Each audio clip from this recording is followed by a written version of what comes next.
Bonjour à tous, ici à Paname 360, nous sommes avec Félix Mongeon, alias Radiant Baby, qui a récemment dévoilé son nouveau projet Porcelaine la semaine dernière. Avant de lancer l'entretien, voici un extrait de son titre introductif, Petit Canari.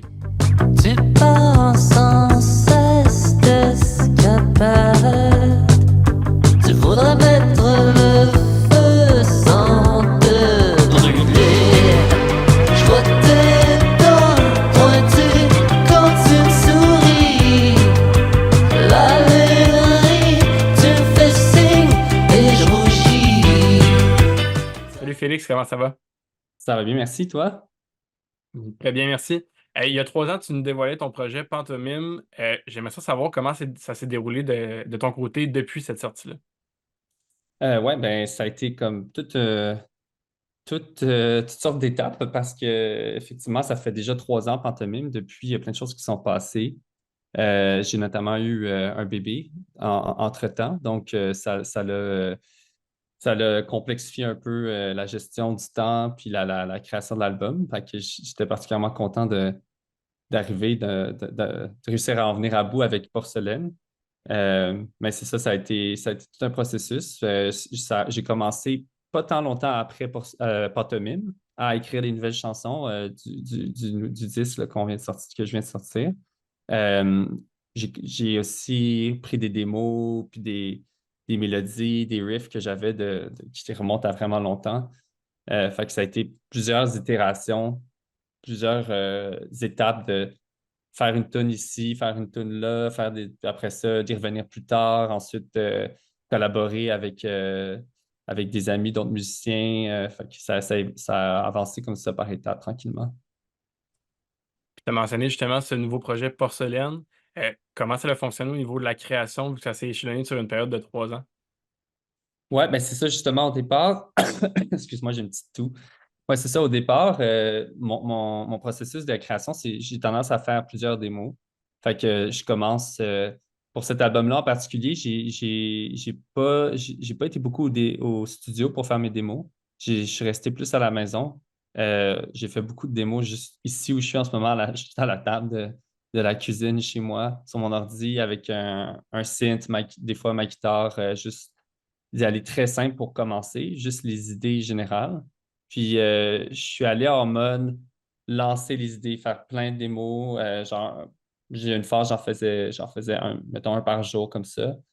Puis j'y finissais pas. C'était juste pour avoir un répertoire d'idées. Puis après ça, je réécoutais s'il y avait de quoi je trouvais qu'il y avait du potentiel. Tu sais, je me faisais un peu une banque, là. Je trouvais ça, je me faisais une playlist SoundCloud. Puis c'est ça, les idées qui avaient du potentiel, je les gardais, je les retravaillais, j'y repensais, je pensais à qu'est-ce qu'il pourrait avoir comme mélodie de voix, ces choses-là. Puis après ça, j'ai commencé à collaborer avec mon ami puis collaborateur Jean-Nicolas Dusk, qui a un projet qui s'appelle Wizard avec sa partenaire Marlène.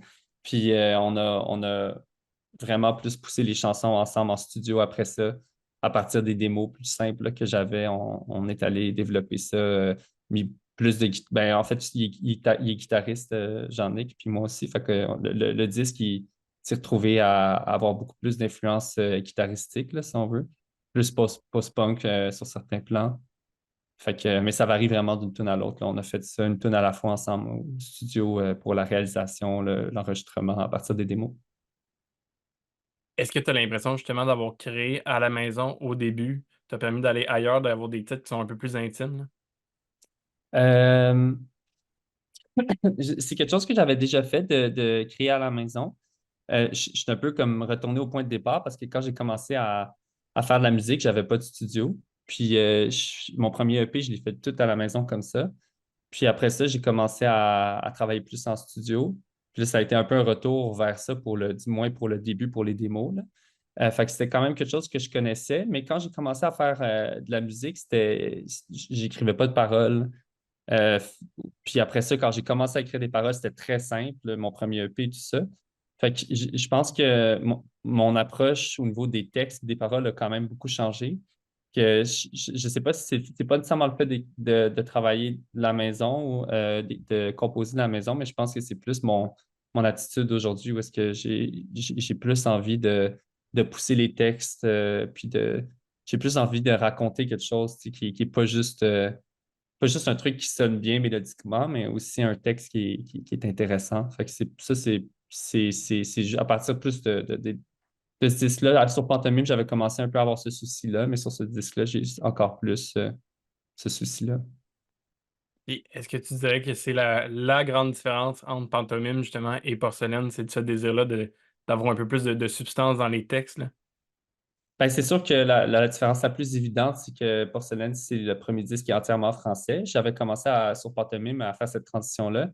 Parce qu'avant Pantomime, j'écrivais juste en anglais. Puis sur Pantomime, c'est ça, le disque qui était moitié-moitié français, 50% français, 50% anglais.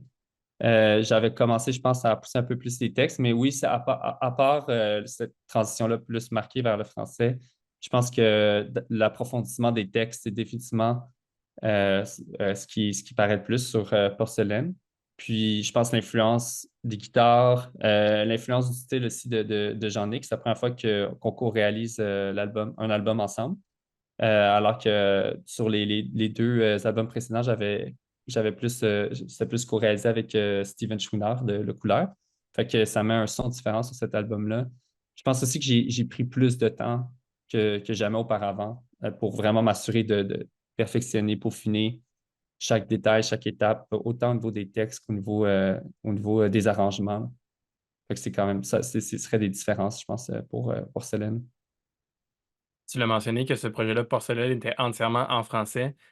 Quelle était la motivation derrière ce changement-là? On l'a vu progressivement, justement, avec Pantomime. Pourquoi maintenant on en est rendu là à un projet là, entièrement en français?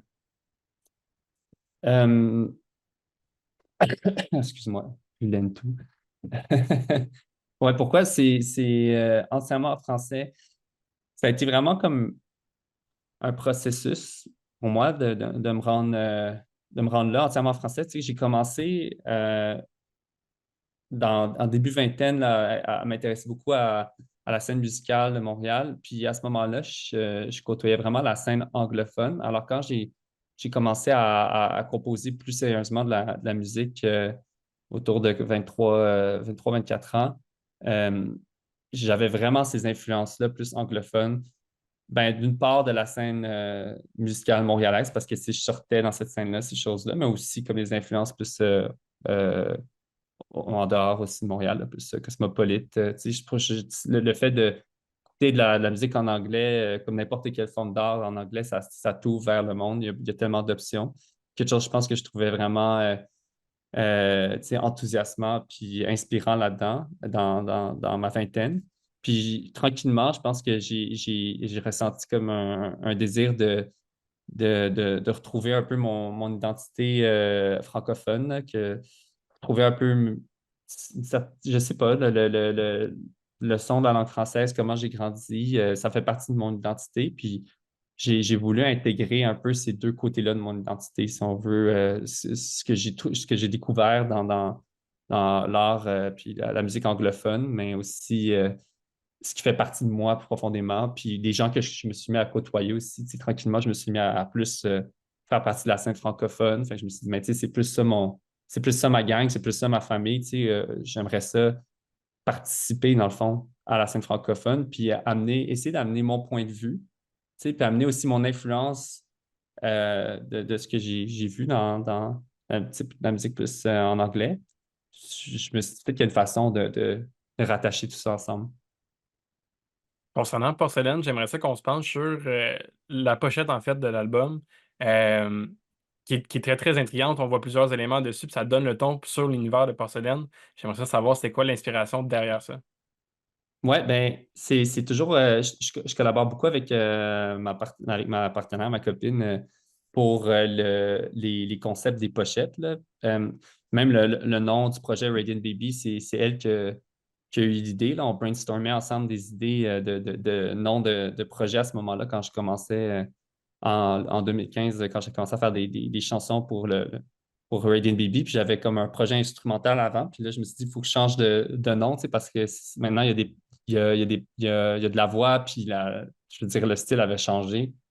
Puis elle avait pondu cette idée-là, Radiant Baby. Après ça, depuis ce temps-là, ben, tu sais, elle m'aide beaucoup sur tout ce qui est visuel, puis les pochettes. Fait que Pantomime, c'était aussi elle qui avait pensé à ce titre-là, puis au concept du clown, Jean Pierrot, clown triste, puis tout ça, genre. Fait que même chose encore pour Porcelaine, c'est elle qui a eu l'idée de. En fait, j'ai pensé au titre. Fait que cette fois-ci, c'est moi qui ai eu l'idée du titre pour faire changement, Porcelaine. Puis quand j'ai nommé ce titre-là, tout de suite, ça lui a parlé. Puis là, elle a dit, ah, porcelaine, c'est le fun, j'aime ça comme titre. Là, ça a fait penser, on pourrait faire un masque en porcelaine. Parce que ma blonde, elle a fait de la poterie des fois. Et elle dit, on préfère un masque en porcelaine sur ta face. Fait que dans le fond, le masque sur la pochette, c'est fait mouler à partir de ma face. Là. J'ai des masques ici, il y en a plusieurs. Là. Puis ça a été comme tout un processus. Puis fait que finalement, c'est un peu la pièce maîtresse là, de la pochette, le masque. Puis autour de ça, elle a eu l'idée de créer comme tout un décor un peu vibe David Lynch, smoky, un peu étrange, un peu. Euh, c'est- on dirait que c'est un rêve, on ne sait pas si c'est la réalité. C'est un peu ça l'idée. Puis, si on parle de l'univers de Porcelaine en général, ça serait quoi? Comment est-ce que tu décrirais l'atmosphère là, de ce projet-là? Pour ce disque-là en particulier, mais je pense que tu sais, j'avais un souci de m'inspirer de différentes formes de musique que j'aime depuis longtemps. Euh, il y a, tu sais, il y a pas mal de. Quand j'ai commencé Radiant Baby, j'étais beaucoup dans une phase de musique électronique, tu sais, puis éventuellement, tu sais, je me suis rendu compte, OK, mais c'est une chose, là, mais il y a plein de musiques que j'aime, tu sais, depuis longtemps aussi, puis j'ai voulu intégrer plus ça à ben, vraiment que ça paraisse sur mes chansons finalement, tu sais, ces inspirations-là, pour que ça reflète vraiment ce que j'aime, puis que je me sens intègre, puis que j'écoute mes tunes, ah oui, c'est ça que j'écoute, c'est ça que j'aime, c'est ce qui me parle. Fait que ça m'a donné envie justement de sortir un petit peu tu sais, de certains styles plus dans lesquels j'ai plus tendance à aller. Là. Fait que autant il y a des tunes tu sais, très énergiques, comme ce qu'on a peut-être tendance à associer au projet à Radiant Baby, mais autant il y a aussi des tunes qui sont beaucoup plus lentes, plus intimes, plus personnelles, plus vulnérables sur l'album. Fait que je pense que ça reflète la musique que j'écoute, la musique que j'aime. J'écoute pas juste des trucs qui sont full intenses tout le temps. Là. J'écoute des trucs plus relax souvent aussi, puis plus émotifs, fait que c'est un peu ça mon souci, là, c'était de mettre une touche un petit peu plus intime, un petit peu plus personnelle aussi sur la touche dansante, fun, flamboyante, là, si on veut. Puis, est-ce que tu es arrivé justement à mettre cette touche personnelle, à te dévoiler au complet tes influences musicales sur ce projet-là, ou tu as encore un désir d'aller plus loin puis d'explorer le plus large? Mais je pense que ça finit jamais, là, tu sais, je pense que c'est ça, il y a toujours façon de pousser ça plus loin. Fait que je pense que j'ai encore un désir ouais, de continuer de pousser ça. Fait que je pense que les prochaines chansons, prochains disques, c'est toujours une opportunité d'aller puiser dans qu'est-ce qui me parle vraiment, qu'est-ce qui me touche. Parce que c'est ça, je réalise, je pense que c'est la façon la plus gratifiante de créer, c'est de partir de ce qui me touche vraiment. Puis comme ça, tu sais, je sais que peu importe ce qui se passe, j'ai senti que j'ai été intègre dans le processus. Là, fait que je pense que ça serait ma façon de procéder pour le reste. Puis je suis sûr il y aurait d'autres choses, il y aurait d'autres défis, d'autres trucs. Ah, j'ai pas vraiment exploré tel aspect de mes inspirations, tout ça. Fait que, ouais, certainement. Puis, est-ce qu'il y a un style que tu écoutes qu'on se douterait pas que Radiant Baby écoute puis pourrait peut-être explorer là, pour la suite des choses? Mais j'écoute beaucoup de jazz pour commencer. J'écoute autant tu sais, du jazz instrumental plus flyé, genre John Coltrane. Mais j'écoute aussi des trucs vraiment genre chaleureux et plus tu sais, comme Ella Fitzgerald, c'est plus comme tu sais, je sais pas, on dirait quasiment genre c'est comme des vibes de Noël, là, quasiment, genre comment c'est chaleureux, puis c'est rassurant. Tu sais, j'écoute de la musique ambiante, j'écoute de la musique minimaliste, tu sais, j'écoute beaucoup de musique comme ça, instrumentale, sans parole. J'écoute j'écoute pas mal de vieille musique, genre des années 40, 50, 60, 70. Euh, je suis souvent moins fan, la grosse musique pop, genre musique pop contemporaine. Il y a des trucs que j'écoute des fois pour le fun, là, mais pas tant que ça. Fait que, je pense que ce qu'on rattacherait moi au projet, c'est comment, en fait, la plupart de la musique que j'écoute, c'est pas nécessairement tant dansant ou intense. J'aime beaucoup genre Beach House, des trucs comme ça, genre que c'est ça, je pense que c'est ce que j'essaie d'aller intégrer un peu plus. Fait que je sais pas comment je ferais ça d'une coche de plus les prochaines fois, mais c'est quelque chose auquel je réfléchis. Écoute, je suis vraiment curieux de voir la suite des choses là, en lien avec ça. Puis j'aimerais qu'on parle du titre Petit Canari, en fait, l'introduction de Porcelaine. Ouais. J'aimerais savoir comment ce titre est né, puis ensuite qu'on parle un peu plus justement de ce canari-là qu'on voit là, dans la vidéo. Qu'est-ce qu'il représente? Ouais, ben en fait, au départ, l'inspiration de la chanson, je pense vraiment au canari dans la mine, tu sais. L'image du canari dans la mine, je trouvais que c'était comme vraiment une image forte. Au départ, les premières paroles que j'ai écrites, ça allait un petit peu plus explicitement dans cette direction-là. Puis après ça, j'ai commencé à m'en extraire un peu parce qu'on dirait que c'était plus difficile d'écrire de quoi c'est comme un peu trop évident, puis ça pointait trop dans cette direction-là. Je trouve que c'était moins poétique, c'était moins beau. Fait que là, finalement, j'ai écrit un premier jet où est-ce que finalement, il n'y avait plus vraiment de canari dans la mine, c'était juste le canari, si on veut, mais au lieu de qu'il soit dans la mine, je pense que je peux aller chercher le sens du danger. Je pense que c'est un peu ce que ça représente, le feeling de penser à un canari dans la mine, ça fait peur, c'est inquiétant. C'est triste un peu aussi, c'est la beauté, la naïveté d'une petite créature comme un petit canari. Souvent, on imagine un bébé. C'est une image un peu qui fait écho, je pense, à un bébé, là, d'une certaine façon, là, un petit canari, la naïveté et la vulnérabilité, qui est qui est vraiment un fil conducteur dans mon projet Radiant Baby, là, la vulnérabilité, si on veut. Puis, comme je pense que alors, je suis sorti de cette image-là, mais je suis allé chercher les sentiments qu'il y avait autour de ça, puis je suis allé greffer ça un peu plus à d'autres thèmes adultes aussi, comme qui est un thème qui revient beaucoup sur l'album, l'ambivalence entre jouer un peu avec le feu, faire le party, mais vouloir avoir comme un certain sens, certaine direction dans la vie, se sentir ancré, se sentir connecté, pas juste être comme la tête en l'air n'importe où, mais en même temps avoir du fun, vivre l'aventure. Fait que je pense que c'est ça, le petit canari, c'est comme une petite créature un peu fragile, mais un peu énervée, qui veut s'amuser, mais qui peut se casser à tout moment parce que, comme le canari dans la mine, c'est le premier le canari à péter aux frettes, là, c'est pour ça qu'on utilise le canari dans la mine, c'est parce qu'il détecte la toxicité puis meurt en premier. Fait que c'est quand même dark, là, finalement, parce que le canari dans la mine, il meurt là, en réalité, là, mais fait que, il y a comme un peu tous je pense, ces sentiments-là en même temps là, de flirter avec le danger, avoir du fun. Est-ce que c'est le fun? Est-ce que c'est pas le fun? On ne sait plus trop. Fait que c'est un peu ça l'image. Puis, de certaine façon, le petit canari, ça peut être moi, mais ça peut être d'autres personnes aussi. Ça peut être une affaire, là. Tu vas être au Franco là, le 16 juin prochain. Comment est-ce que Porcelaine va être transposé sur scène? Puis à quoi est-ce que les gens doivent s'attendre de ce show-là? Euh, ben ça va être en trio. Maintenant, le show, c'est ça, c'est la nouvelle formule, c'est en trio. Dernier show qu'on a fait, c'était le 31 janvier à l'ESCO, puis c'était la formule trio. Fait que dans le fond, drum, euh, mon ami Steven Schooner au drum, euh, ami et collaborateur Steven Schooner de Le Couleur, Sean Pouliot à la guitare, puis moi, guitare-voix aussi. Fait que ben, les deux, Steven et Sean, ils font les backs.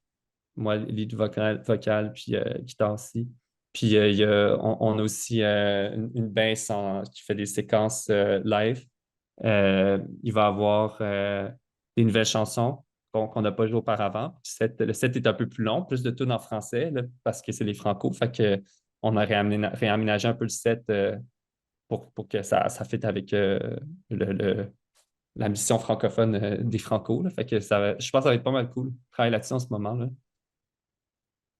Excellent. Ben, merci beaucoup, Félix, pour ton temps aujourd'hui. Puis j'invite les gens là, à aller te voir au Franco le 16 juin prochain, puis aller découvrir là, ton nouveau projet Porcelaine disponible sur les différentes plateformes. Merci beaucoup. Ben, ça fait plaisir. Merci de l'invitation. Salut.